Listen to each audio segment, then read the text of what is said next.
we could have listened to you for much, much longer because it was inspiring, it was insightful, and it was definitely very, very Indian. So thank you so much for making that. And so what we did was, before the event, we asked our members to sort of, given this topic and given this thing, given the long-term oriented, we asked for questions, and we got a lot of questions which we have collated and put them into some category for convenience. So I'm just going to ask you some of those, and love your thoughts on that.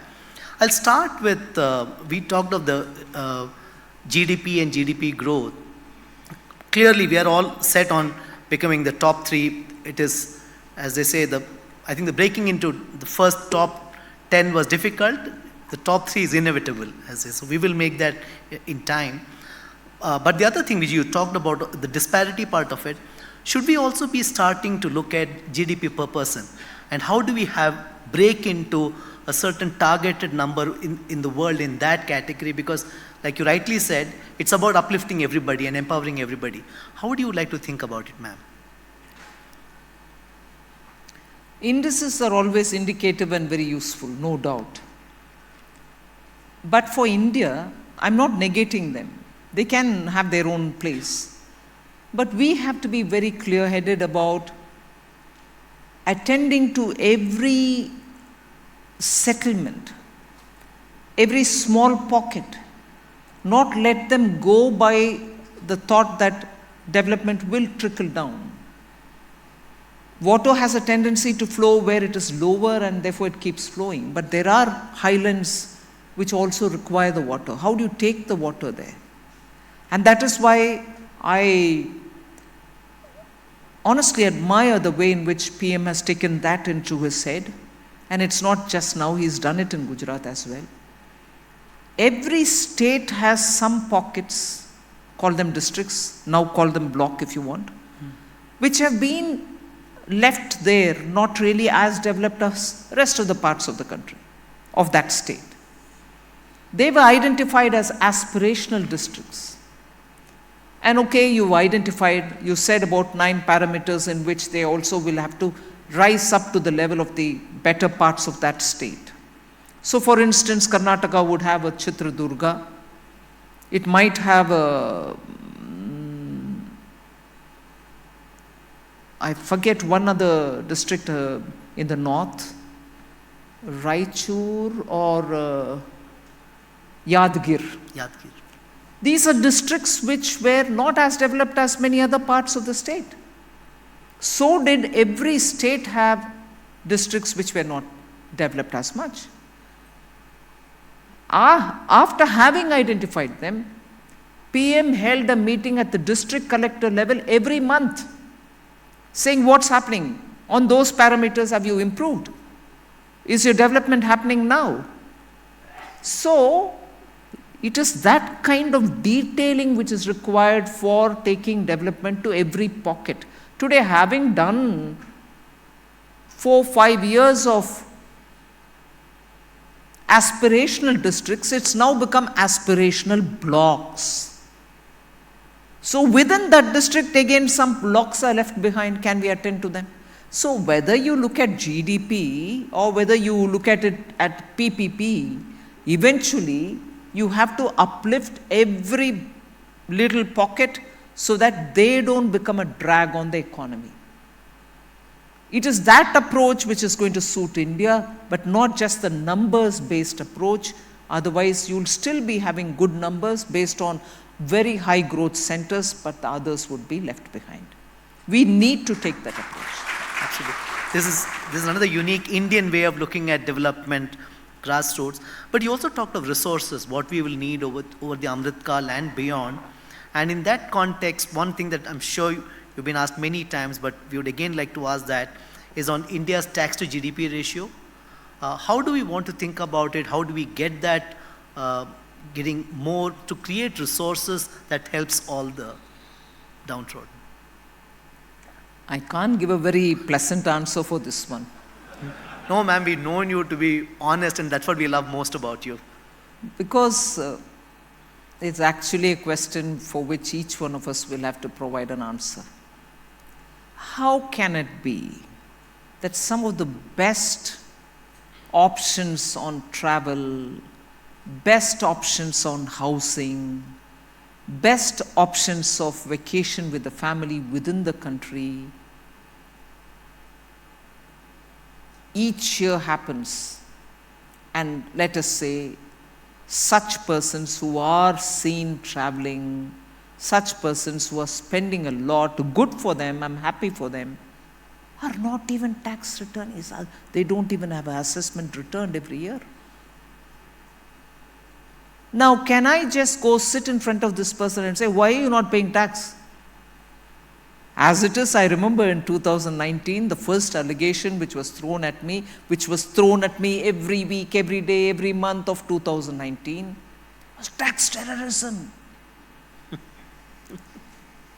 But there were blatant cases of people spending tons of money, and when we wanted to put the TDS on them, saying 0.1%, and you reconcile this 0.1% with the tax that you pay eventually. It's not an additional tax. Even that hurt a lot of people, saying, why do you want to do all this? The attempt is more to find out who these people are, who are spending that much. And if you're indeed spending that much, please do. But do pay the country some bit of tax. And what do I get out of it? I mean, yes, I know you've given good roads. What do I get out of it? What a pleasure it is to drive from Bengaluru to Mysore nowadays. We love our Lexus, BMWs, to, take the family along. We need good roads. We need good ports. This country has to move fast. What we couldn't achieve in 60 years, we need to achieve now. You prosper, let the country also prosper. So that's exactly the problem, You attempt to genuinely expand the tax net, it doesn't work out.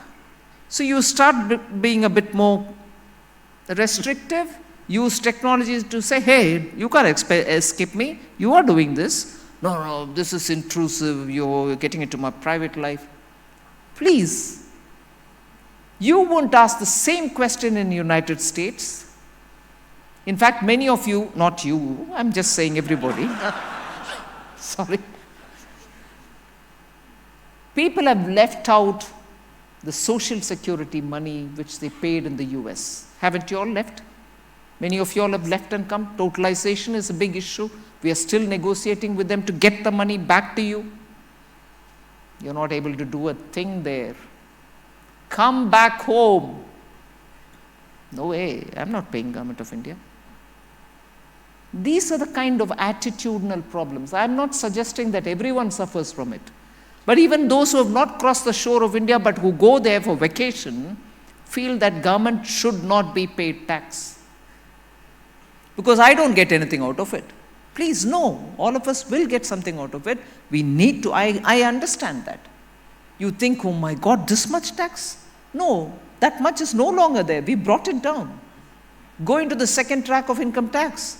You hardly have any rate. It's all so convenient. Even after having presented the budget, I had to go adjust, saying, oh, once you cross 7 lakh and get into 7 lakh, 1 rupee, that 1 rupee has to go off as tax. No, that will not be fair. So I adjusted and brought it to such a level that you won't pay the entire thing beyond 7 as a tax. We brought it to 7.27, I think, 7,27,000. You don't pay anything at all.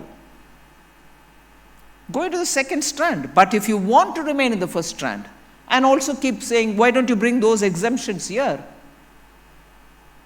Exactly the point on which this country has been crying, saying, why is IT so complicated? Why are we supposed to fill in so many different forms? These exemptions are too confusing. I need my chartered accountant to help me. No, when you're in the second strand, you can do it all yourself. Simple. And today we have come up with pre-filled forms. We are asking you, is this your expense? Is this your income? And there are, I must say, good Indians who come back to say, oh, I forgot that fixed deposit which is lying in that bank ages ago. You reminded me. No, so really, you really touched upon one of the topic that's of high interest to all of us here, Bengaluru, thing, technology and the use of technology. Um, we already seen the whole thing in the IT, in the faceless assessment, many other things. How do you think of the roadmap for it? Do you think we will see more use of technology, AI, ML, ChatGPT? Okay, no, not talk about it. And stuff like, will we see more technology Yes, being used? And without doubt, yes, you'll see more of technology. the other, you also talked a little bit on crypto, but there's also, India was one of the earliest countries to adopt digital currency. And since we talked of technology, I just wanted to touch upon that. But one thing, what's the vision that we have from the government on the use of digital? Because there's some view saying, did India go in too early into that? Because many other countries did not go in, but we took an early step. RBI came out with the whole thing about it. What's I the thought vision? a couple of years ago, everybody bashed us saying, digital is moving at such a speed, you're nowhere near it. What is India going to do? Regulate, ban, or anything else? After all, when the Reserve Bank of India has come up with the digital currency, which it's pilot testing retail, pilot testing the wholesale, it's with an intention of making cross-border payments, bulk payments easy so that you really don't lose out on too much of a arbitrage. And therefore it is coming through. Let us see how it's going to finally turn out, and we'll take a call on that. But the fact remains, more than the currency itself, that technology, it gives us so much option. It's a technology that can be used in so many different ways. One of the product is your currency, but then why should we lose the inherent advantage Indians have in being able to use it for collective benefit? So we are not against the technology. But on the currency, we think it has to be driven by either the government or the central bank. Otherwise, it's no currency. It can be like those which have collapsed, causing huge spillover effects all over the world, FTX, after which many countries are sitting up and saying, oh right, we have to regulate.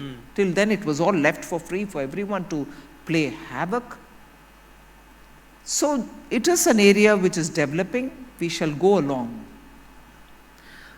Another area, ma'am, and this is something is about the Atmanirbhar in defense and space and the linkage of that to innovation. And we've seen countries like Israel which have used some of the technologies developed in those spaces for common good and stuff like that. How do you think about what we will do in the current focus that we have on developing indigenous technologies? What's a roadmap that you think of using those key technologies for common use? Are you thinking in terms of policies on those fronts? How do we think about it? Because it's a very exciting phase for us over the next 20 years on that as well. Well, on defense and also for civilian use, we have, I think now 3-4 years or even 5 full years, we have opened up quite a few avenues for Indian manufacturers, whether of the components or of some critical components.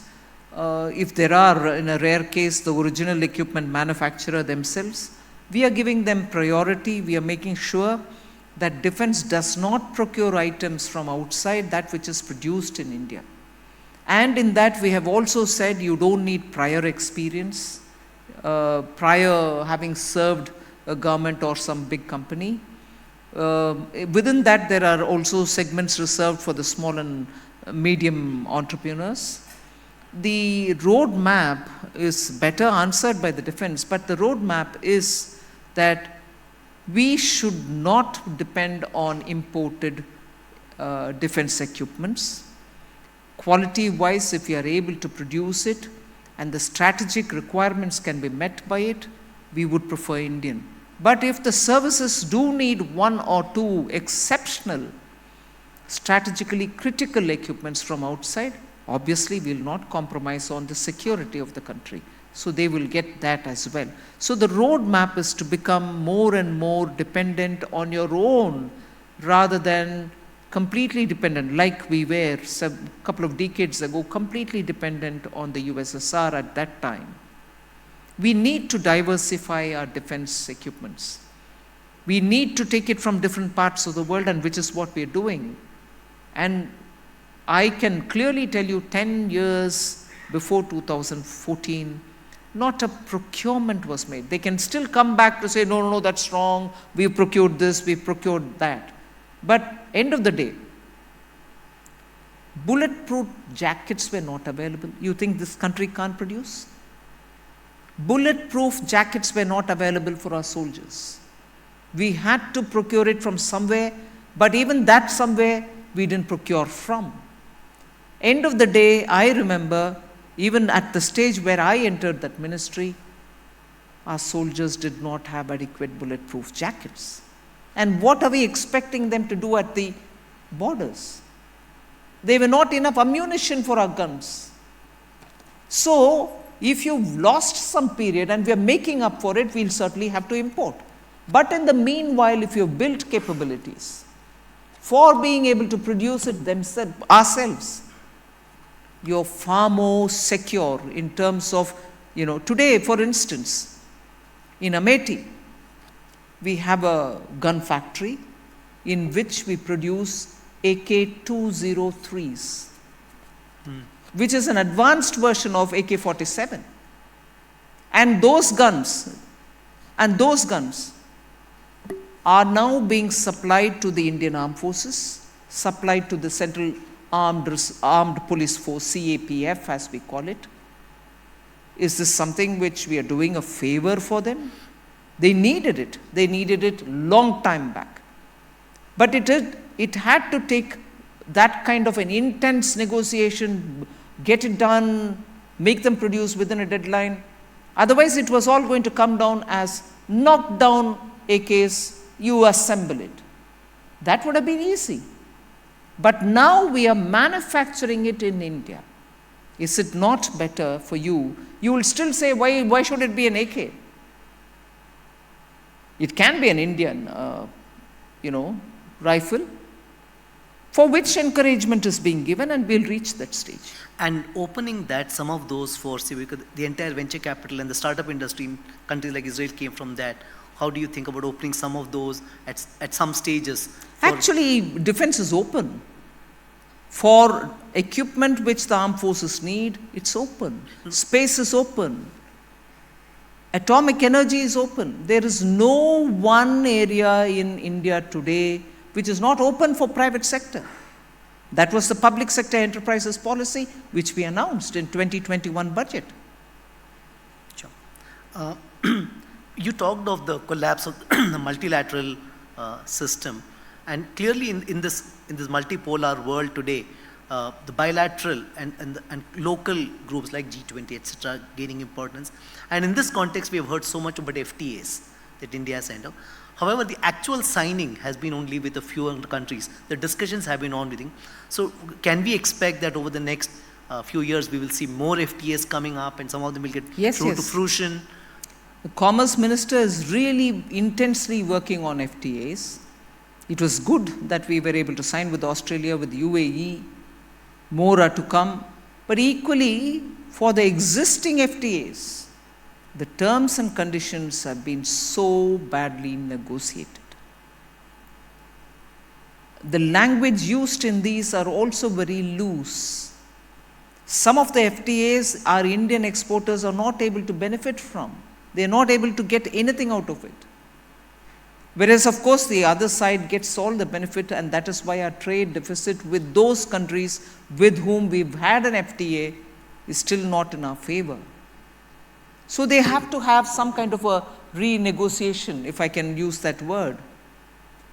So it's not just signing newer agreements, but also looking at the existing agreements that you have. Are they working to our favor or not? Just want to shift gears a little bit, ma'am. In India, the talk of demographic dividend and the challenge of skilling. That's for us to get the full value of that. And how does the whole programs work, both from, and that will require a lot of outlay as well from a financial point of view. How does one think about it again over the next, during the Amrit Kal, because that's what we are aiming, saying that we'll have full use of that demographic dividend. So how is one thinking in terms of yeah, getting the maximum of the demographic dividend and reskilling the people, and how can groups like this contribute to that? Oh yes, journey? That's a very critical question, and I agree. We have to be very quick at this. This dividend is not going to last us for a very long time. But if we are able to maximize the benefits that we can get out of this demographic benefits that we have, we need to be quickly skilling them, providing them that exposure. And above all, when you do this, not just in India, as I said, there are countries which desperately need our young to service their economies. Japan is now aging society. So I heard Korea.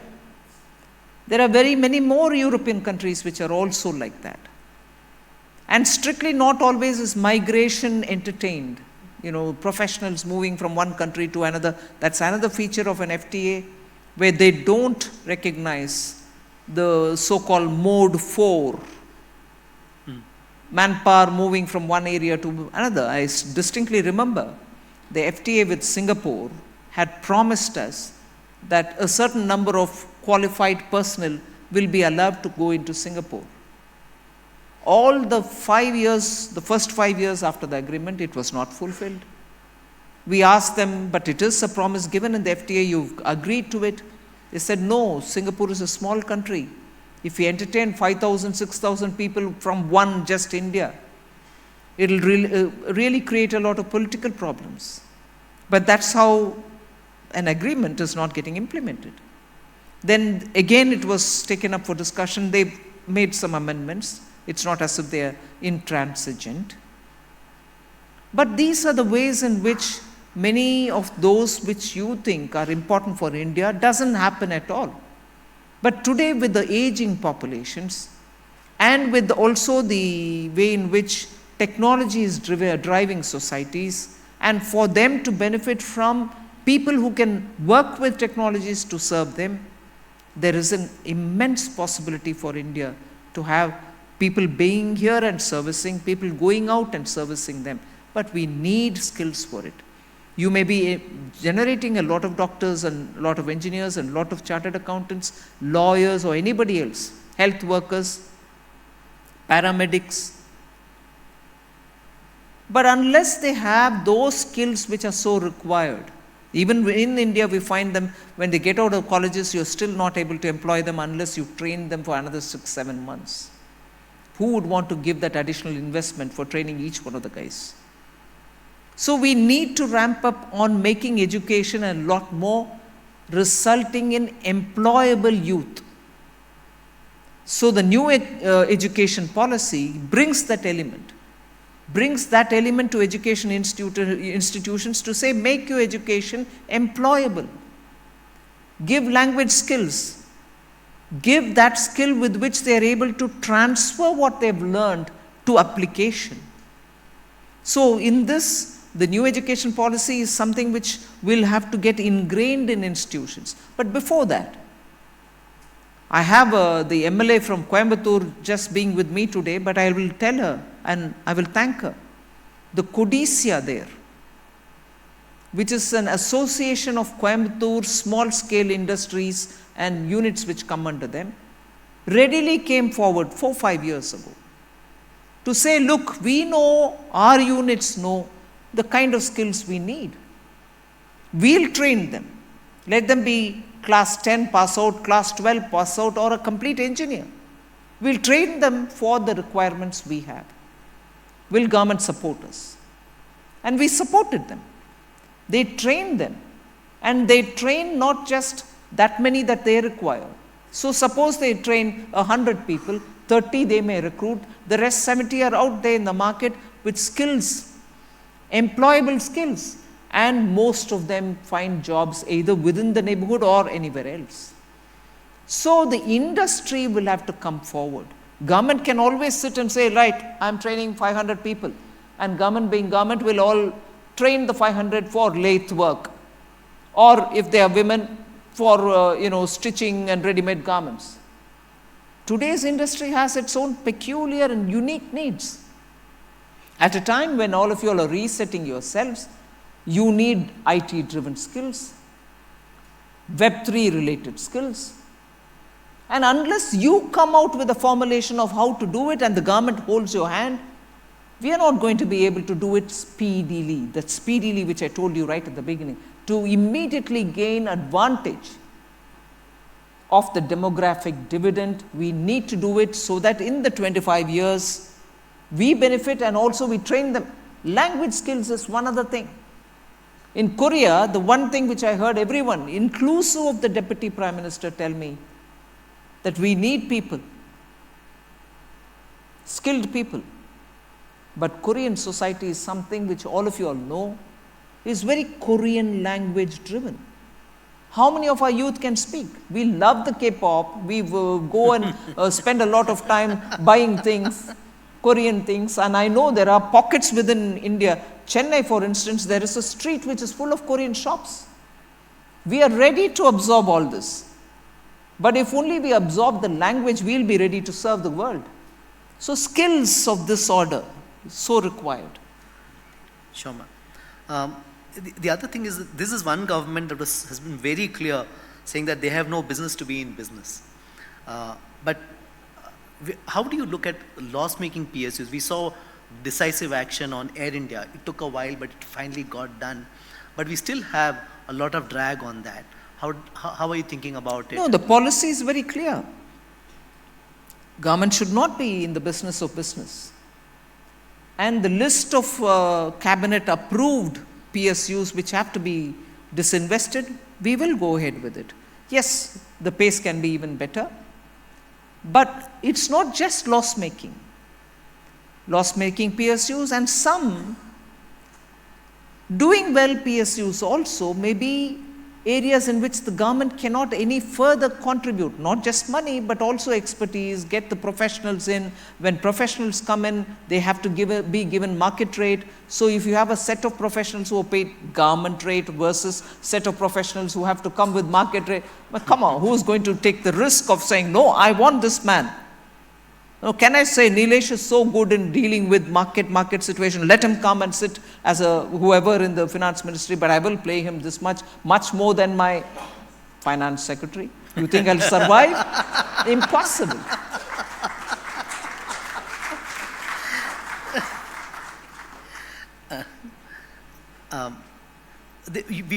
You talked earlier about capital attraction, and in capital itself there are three parts, and I think I picked it up from the way you spoke about it. One is attracting capital.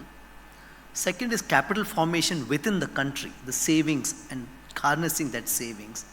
And third, also India as the leading light or the go-to for the global south in terms of exporting knowledge, exporting system, and therefore in some ways also leading in entrepreneurship and exporting capital. So these three aspects of capital, how do you look at it? Because I think the natural tendency, like you mentioned, many other things, will be to absorb all the capital and keep it for certain amount of things. Focus excessively on inviting external capital. But the way you laid it out, all these three aspects are important. How are you thinking of balancing these three, especially the last one? Because India's needs are so vast, it can be sometimes very tempting not to sort of lead the way. And I know there's a lot of clarity about wanting to do things for the whole global south. I think there are various different dimensions in this. Maybe I won't have at this moment, I won't have sufficient time to engage you on the dimensions which are so playing out now. For instance, we are so good qualitatively in completing projects, designing projects, and implementing projects. Entire East Africa, various countries, name them, there is Indian presence. But at the same time, reaching there, doing that, winning a bid, getting the orders for yourselves and executing, itself pre-project requires so much of money. And Indian companies which win these projects don't think it's possible for them to do that pre-winning the project expenditure, which for instance Chinese companies do very much and more. they can comfortably handle those kind of expenditures, which Indian companies don't. You go as professionals, you do excellent quality work, but how do you take care of that? So government and private partners will have to work together, and you need that kind of flexible support from institutions like the Exim Bank, which have to be with you. Because after completing the project, for instance, it can turn out that that country is left with no more hard currency to pay you. What do? You won a project, you did such brilliant work there qualitatively. And I can say this not just because I'm a minister, I've heard it from so many different countries, ranging from Myanmar to countries which are in Latin America, that the quality of work Indians do, the quality of products they bring in are high. They're very good compared to flood of things which may come but of poor quality, which has no after sales service, for instance. I know the case in India where initial years of solar power projects, panels came at throwaway prices. Our people who were establishing these projects got them saying, wow, we've got this order, so good. The terms of, getting these projects are very easy. These products are very easy, so we can establish.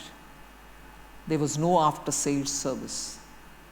And poor BHL was begged. Everybody went to BHL saying, please come and help us. BHL said, but you didn't buy the product from me. Why do I need to serve you? Is it true or is it not? Many of you, I'm sure, know it. So it is very tempting to buy things which are cheap, but you realize it comes with so many small prints that I don't care for you after that. But Indian products are not that. And many countries have realized it. And they want us to be a lot more, I don't know the word, a bit more flexible, easy to, access, bit less rigid about the conditions. But of course, we'll lose the uniqueness. But there is room to operate without compromising on our qualities. In that, we need a lot more. There are countries which want to work together with India. And that might help us to gain greater access to many of these. Through the Amrit Kal, do you see a situation where we may have a fiscal surplus? I think fiscal discipline of this government has been amazing, applauded all over the world, and it's a country that's still in need in many ways. But through Amrit Kal, do you see a situation where you might see? I would have loved if this question was, do you see you'll get many more airports, many more ports, and so fiscal deficit and fiscal surplus. With the kind of ambitions that we have, if we are in reasonable deficit, it'll be good. And that is what I would first of all aim at. Reasonable deficit, not excessive. But moving towards a surplus, especially for the next 25 years when we have high order expectations. I won't build on it. If it happens, great.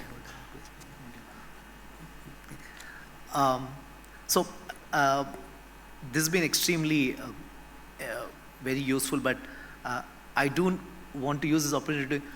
How does the finance minister wind down? You have one of the most stressful... Like this? Like this, I suppose, interacting with you all and giving you all a few of my expectations, saying you can also contribute. Not on taxes, I'm not saying about taxes. But I think you have a very big role to play, and when you have a positive vibe coming out of these kind of meetings, it certainly energizes me to go back and say, wow, yes, it's working. There's that feeling everybody has that India is moving forward, and unless that confidence is there in you all, the economy cannot move forward with confidence. So it's a confidence which is going to be like a contagion. It's you who should have the confidence. And if you have it, I'll wind down. On that note, ladies and gentlemen, the Finance Minister. Thank you very much.